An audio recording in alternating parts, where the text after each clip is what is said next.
আসসালামু আলাইকুম, hello everyone, সবাই কেমন আছেন? আশা করি সকলেই ভালো আছেন।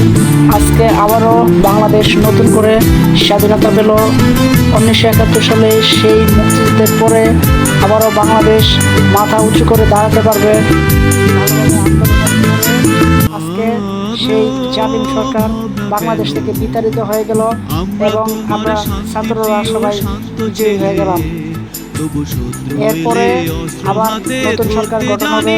আমরা চাই ভালো একটি রাষ্ট্রনায়ক আসুক এবং বাংলাদেশকে আবারও সেই উন্নতির শিখরে পৌঁছে দেখ।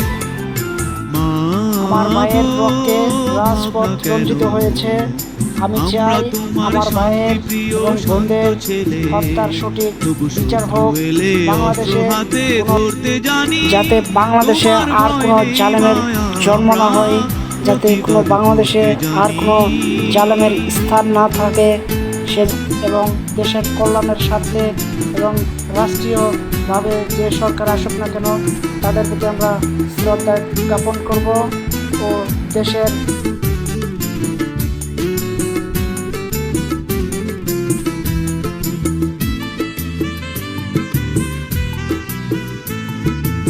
আমরা হারব না তোমার মাটি একটি কণাও ছাড়ব না।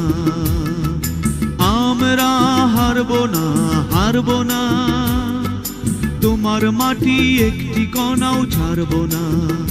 আমরা পাজর দিয়ে দুর্গ ঘাটি গড়তে জানি, তোমার ভয় নেই মায়া, আমরা প্রতিবাদ করতে জানি।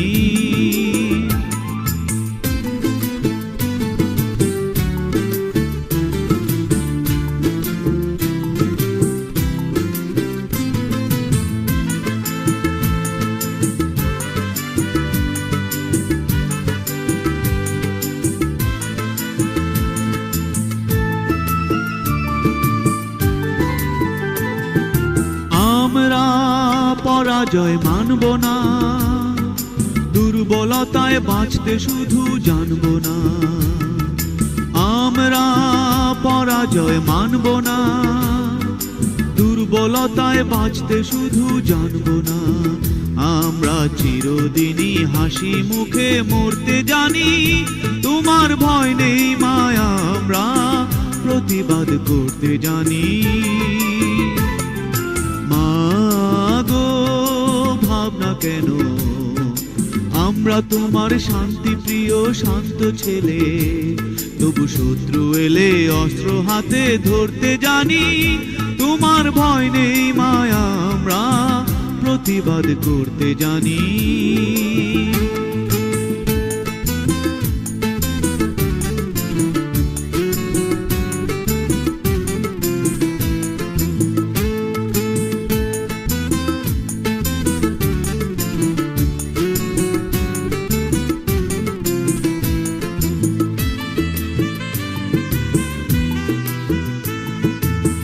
আমরা অপমান সইব না, ভীরুর মতো ঘরের